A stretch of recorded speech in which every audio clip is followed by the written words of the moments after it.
Yoviral.fr. Bonjour à tous les amis, c'est Sirflo pour YouTube, j'espère que vous allez bien. Aujourd'hui, on va voir quelque chose juste d'ultra intéressant, vous allez le voir directement. C'est tout simplement le review de cet espresso. La review de cet espresso à 1 million d'euros, où Starbet a tout simplement pris 120K en détente. Et après, elle est jouée en NL1000, vous l'avez demandé. Et bon, le review ensemble cet expresso. Mais avant de review cet expresso, qu'est-ce qu'on va faire? On va déjà analyser la table. Donc on a Rui Macao, Starbet et Kelly. Sur Charscope, c'est dur à dire, hein. Charscope, c'est tout simplement le site charscope.com où tu peux aller voir quels sont les résultats des joueurs. Donc tu peux voir leurs résultats en sit and go, en tournoi et tout simplement en espresso. Voilà. Donc les résultats de cash game ne sont pas là-dessus, sur ce site-là. Donc ici, qu'est-ce qu'on peut voir? Donc on a déjà Starbet, on l'avait vu ensemble, on a Kelly. Donc là, j'ai trouvé Kelly. Kelly, c'est un joueur qui jouait depuis 2016 et qui n'a fait que perdre depuis 2016 en jouant quand même juste une tonne de jeux, hein, c'est-à-dire 40 000 jeux, les gars, c'est quand même pas rien. Et se retrouver à moins 53 000 euros. L'average buy-in, donc c'est-à-dire la mise moyenne de Kelly, c'est 14 euros. Et là, c'était un expresso à 100 euros. Donc se retrouve à moins 52 000 en 40 000 jeux, quoi, grosso modo. Puis à gagner 800 000 Kelly. Qu'est-ce qu'on peut dire de ça? A priori, c'est quelqu'un qui a une énorme bankroll. C'est assez rare, j'ai quand même l'impression, ce genre de courbe. C'est-à-dire que ça fait que descendre, et ça fait que descendre, et le mec fait que jouer, en fait. Donc, genre en mode, on est en 2020. Ça, c'était 2016, donc ok, hein, ça fait 3 ans, ça fait grosso modo en 4 ans. En 4 ans, donc c'est du 10 000 games par an, hein, ce qui est absolument énorme. Et sans arrêter de jouer. Ok, donc écoutez, je sais pas trop quoi en penser. À part que c'est sûrement quelqu'un qui a beaucoup d'argent de côté, en tout cas, qui joue ces games-là. Est-ce que c'est un joueur pro?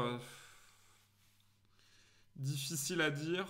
Difficile à dire. Les règles d'Expresso pourraient largement mieux le dire que moi.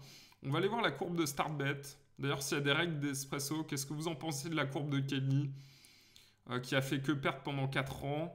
Alors, je sais que la variance est énorme en espresso, mais bon, je sais pas, j'ai pas de jugement, hein, pas d'a priori, mais bon, fait que perdre pendant 4 ans pour se retrouver à moins 52 000 et après à chip le 800. Starbet, on est totalement sur un autre profil. Là, on est sur un profil qui joue ultra cher actuellement, Starbet, et qui est à moins 36 000 en tout simplement en 1500 jeux, pour faire simple. Donc moins 36 000 en 1500 jeux. Donc average buy-in 135 euros, donc il mise en moyenne 135 euros quand il joue, ce qui est absolument énorme, hein. Évidemment, ça c'est un joueur qui joue très très très très cher et qui n'a pas attendu de gagner 120K pour jouer cher. Donc ça c'est un gros joueur, il faut faire attention. Évidemment, je ne suis pas du tout en train de dire que c'est un professionnel ou un récréatif, on s'en fout. En tout cas, c'est quelqu'un qui a beaucoup d'argent pour jouer. Ça c'est une certitude. Et Rui Macao, ça c'est chose très intéressante. Rui Macao a choisi l'opt-out, c'est-à-dire qu'on ne peut pas voir, tout simplement, ses courbes, puisqu'il a décidé de cacher ses courbes, Rui Macao. Et on va, du coup, analyser ce petit expresso des familles qui, les gars, est allé super rapidement, puisque cet expresso a duré 6 mains. 6 mains seulement, les gars, c'est un truc de fou. Alors, on a Kelly qui passe, 6 et 9 off, on a Rui Macao qui décide de compléter la small blind, et Starbet qui check. Ok, donc après je suis pas un reg d'Expresso, donc je vais quand même m'abstenir un minimum de dire ce que j'en pense, mais ça me paraît assez standard a priori. Donc Rui Macao qui bet et Starbet qui fold. Ok, donc ça c'était la première main. Main numéro 2. Rui Macao qui ouvre As-Roi, qui décide de faire tapis, ça me paraît standard encore. Starbet qui fold Dame Valet off. Dame Valet off. Et Kelly qui décide de call avec As-5. Ok. Et Kelly qui met le 5. Et clairement, ça c'est un bad beat à 500k, 600k, peut-être même 700k. Donc c'est juste un bad beat insane ici qu'a mis Kelly pour gagner cet expresso. Donc encore une fois, je sais pas vraiment, voilà, je suis pas du tout un expert de ces expressos.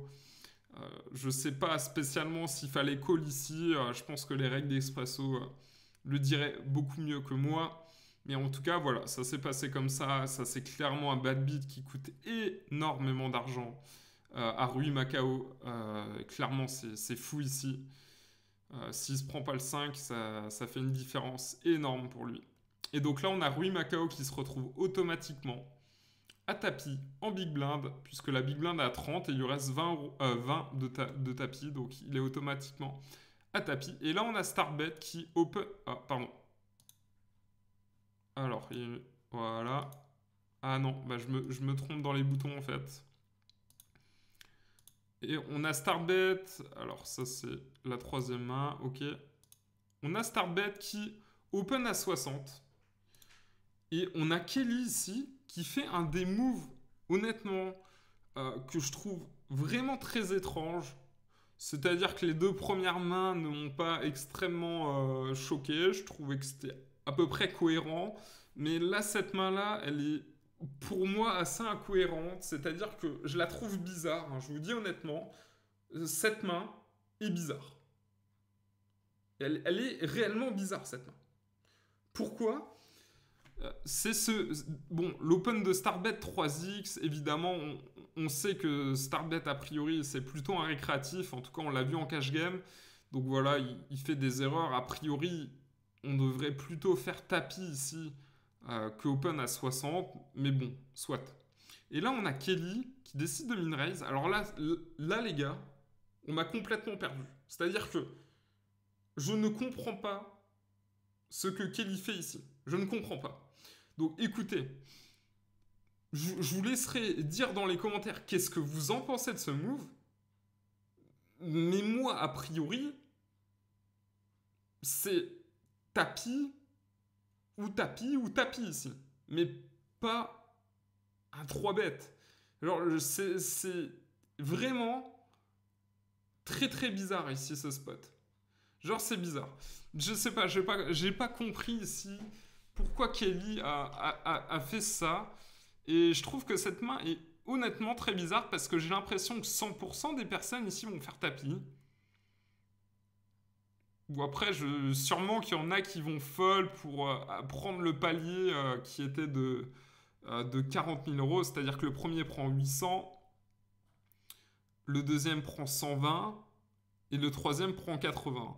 Genre, ça me choquerait même pas qu'il y en ait là qui fold ici pour tout simplement prendre le palier et que Starbet bust Rui KO. Donc ça me choquerait pas aussi non plus.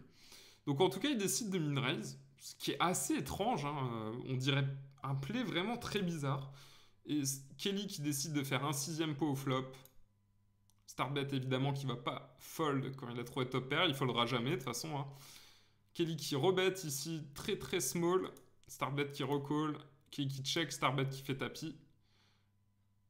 Et Kelly qui fold. Ok. Donc on va passer à la 4ème main maintenant. Starbet qui a Dame 4 décide de fold. Ok. 5ème main sur 6. Kelly qui a 10 et 5. Qui décide de limp. Ok, ça me paraît cohérent ça. Même si évidemment, encore une fois, je le répète, je ne suis pas un règle de ce format. Pas du tout même. Je ne joue jamais ce format. Donc on a Starbet qui check en big blind. Check, check. Check, check. Et Kelly qui fait son 5 river. Starbet qui bet. Donc là, Kelly a un bluff catcher, décide de call et ça gagne. Starbet qui était en bluff. Et dernière main les gars. Dernière main de cet expresso, mais c'est complètement fou d'ailleurs. Parce que c'est une main qui a fait extrêmement mal à Starbet. Donc sur des blindes 30-60 les gars, j'ai bien dit 30-60. Ils sont 5 blindes deep grosso modo, parce que Starbet a quasiment 5 blindes. 5 blindes et demi. Donc Starbet fait tapis, Kelly call, flop, hauteur roi. 86% de chance de gagner pour Starbet. 2. 10. 10. Et là, clairement, c'est un bad beat. Juste fou, en fait, qu'a pris Starbet, notre pauvre Starbet, qu'on a vu après aller jouer en NL1000. Donc là, ouais, clairement, bah, il se prend un bad beat juste énorme. Hein, parce que la différence, elle est juste huge. C'est-à-dire qu'il y a une différence de 680 000 euros. S'il n'y a pas le 10, Starbet gagne 680 000 euros en plus de ces 120 000. Donc 800 000 au total. Et donc Kelly qui prend 800 000. Écoutez, je vous remercie vraiment d'avoir suivi cette vidéo, les amis. Aussi, évidemment, allez vous abonner à mon compte Instagram si vous voulez découvrir tout simplement quelles sont les coulisses d'être joueur pro, professionnel de poker. Donc, allez me suivre sur Instagram, les amis, ça fera vraiment plaisir. Écoutez, tout simplement, je vous remercie d'avoir suivi cette vidéo. J'espère qu'elle vous a plu. Allez lâcher un gros pouce bleu. Abonnez-vous à la chaîne et activez la cloche. Et les amis, je vous embrasse et je vous dis à la prochaine. Ciao, ciao les amis. Stage de perfectionnement, abonnement aux vidéos stratégiques, coaching à distance, yoviral.fr. Devenez vraiment gagnant.